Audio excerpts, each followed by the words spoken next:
번째 큐브의 키워드는 누가라는 키워드를 가지고 왔습니다. 누구일까요? 미성년 제자를 성폭행한 혐의로 구속 기소된 전 유도 국가대표 왕기춘에 대해서 검찰이 징역 9년의 중형을 선고했습니다. 그동안 국민참여재판을 왕 씨가 수차례 희망을 했는데 재판부가 이를 받아들이지 않았다고 하네요. 그 이유도 함께 살펴보겠습니다.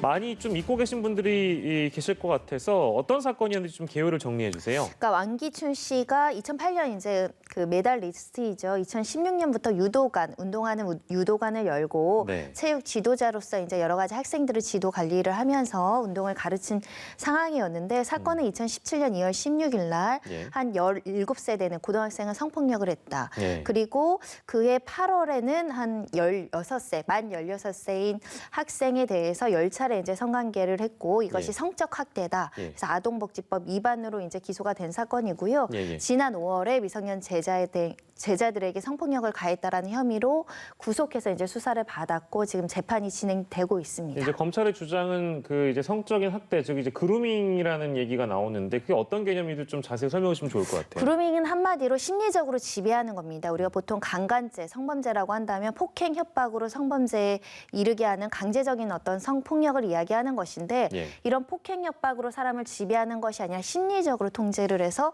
예를 들면 호의를 베풀거나 그 사람이 좋아하는 걸 해주거나 호감이나 배려를 통해서 이 사람을 꼼짝 못하게 하는 것도 그루밍에 해당될 수 있고 또 갖은 해유나 압박이나 어떤 그 술책으로 이 사람을 꼼짝 못하게 하는 행위가 있을 수도 있고요. 보통의 미성년자 같은 경우에는 처음에는 신뢰관계를 형성하기 위해서 잘해주죠. 친밀한 사람, 나에게 도움을 주는 사람, 나를 극적으로 내가 어려울 때 손잡아준 사람, 그래서 이 사람 말을 꼭 따라야 되고 이 사람이 나에게 굉장히 신적으로 의지하는 존재, 이런 존재로서 신뢰관계를 얻게 되면 이 사람이 나한테 어떤 행동을 하더라도 믿게 되고 이 사람이 나를 피해를 준다고 하더라도 나를 사랑해서 하는 것으로 착각, 오인하게 하는 심리적인 여러 가지 지배 형태를 만들 수가 있거든요. 특히 성인에게도 나타나지만 미성년자들은 조금 더 미성숙한 면들이 있기 때문에 이렇게 길들여진다라는 표현을 쓰는데 이런 그루밍이 좀 더 수월하다. 이런 수법으로 미성년자들에게 성폭력을 가했다라는 게 검찰의 주장이고요.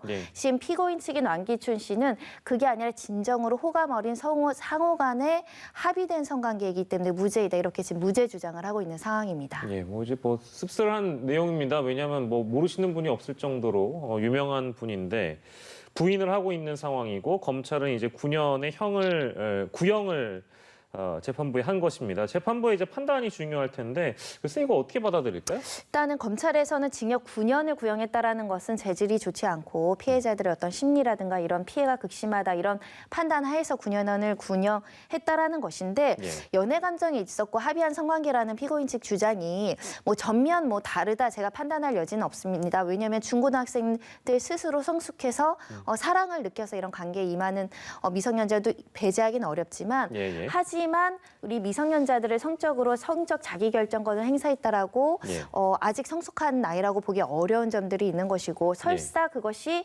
합의된 관계라고 하더라도 오인돼서 잘못된 정보로 잘못된 판단으로 본인의 성적 자기결정권을 제대로 행사하지 못하는 경우들이 있거든요. 그런 측면에서 합의된 관계라는 주장은 검찰에서는 받아들여지지 않았던 것 같고 설사 합의했다라고 하더라도 이건 성적 착취의 일환이라고 보면 아동학대를 했다라고 볼 여지가 있어서 법원의 최종적인 판단을 받아봐야 되겠지만 우리 사회에서 아직도 이렇게 미성년자들에 대해서 합의된 관계라고 주장하는 피고인들이 좀 있거든요. 하지만 성년과 미성년은 분명한 차이가 있습니다. 이 점들에 대해서는 이제 법률적인 평가가 나와야 되는 상황이 아닐까 합니다. 국민참여재판 이거 희망을 했는데 재판부가 받아들이지 않아서 이 얘기가 나오는데 저희 30초만 더 주십시오. 국민참여재판에 대해서 이게 왜 안 받아들여졌는지도 좀 궁금하긴 한데요. 일단 성폭력 사건 같은 경우는 배제할 수 있다라는 규정이 있고요. 법원에서 재량적으로 판단하는 것인데 피해자들은 국민참여재판이 2차 가해의 염려가 있고 다른 사람들 앞에서 증언하는 거에 대한 부담이 있기 때문에 피해자들은 원치 않는 경우가 많고요.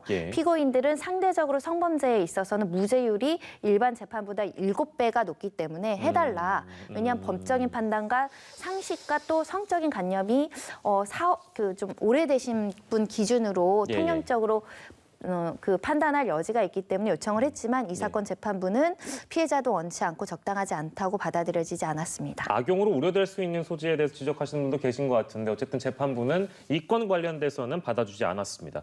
그 내용까지 저희가 만나봤고요. 오늘은 손정혜 변호사와 함께했습니다. 고맙습니다.